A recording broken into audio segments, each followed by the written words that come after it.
Hi అండి, అందరికీ నమస్తే. డే 3 ఆఫ్ స్వామిమాల. ఈరోజు సండే ఈవినింగ్ నుంచి స్వామికి సంబంధించి వస్తుందండి. ఎందుకంటే మార్నింగ్ అస్సలు వీలు అవ్వలేదండి చేయడానికి, ఫుల్ బిజీగా ఉన్నాము. పిల్లలకి సంబంధించిన ప్రాజెక్ట్ వర్క్ ఉంది, దాని మీద పడి ఉన్నాం అనమాట. ఇద్దరము చేస్తూ ఉన్నాము. మార్నింగ్ 4కే లేచి అన్నీ స్వామికి సంబంధించినవి అన్నీ నీట్గా చేసేసి స్వామికి పూజకి అన్నీ రెడీ చేసి ఇచ్చేసానండి.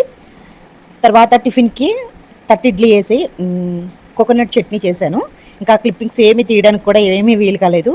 నెక్స్ట్ స్వామికి భిక్ష వచ్చి సాంబార్ చేసి, సండే కదా స్పెషల్గా కొంచెం ఉంటుందని చెప్పేసి సాంబార్ చేశాను. సాంబారు నెక్స్ట్ దొండకాయ ఫ్రై చేశాను.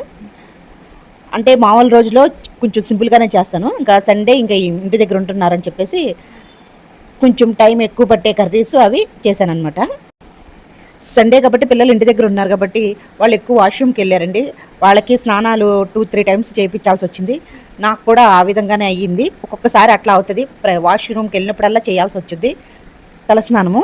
ఈరోజు క్షీరాబ్ది ద్వాదశి పూజ ఉంది కదండి, ఆ పూజకి పక్క నుంచి ప్రిపేర్ చేసుకున్నాము. ఇంకా స్వామి పూజ మొదలుపెట్టారు. మా చిన్నోడికి కడుపులోకి స్వామి దూరాడండి ఈ రోజున. అందుకే బుద్ధిగా కూర్చున్నాడు, శరణాలు చెప్తున్నాడు. ఒకసారి వినండి.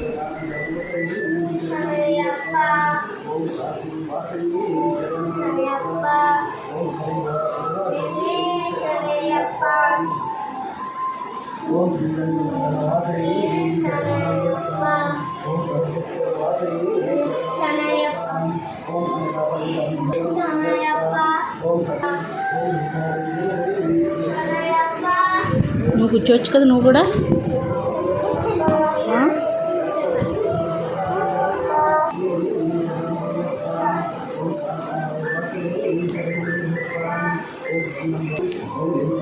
ఇలా చూడు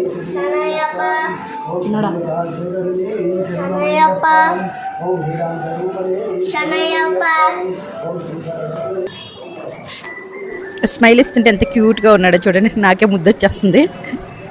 ఓకేనండి, ఈ వీడియో కనుక నచ్చినట్లయితే సబ్స్క్రైబ్ చేయండి, షేర్ చేయండి, కామెంట్ చేయండి. ఓకేనా? నేను వేసిన ముగ్గు ఎలా ఉంది?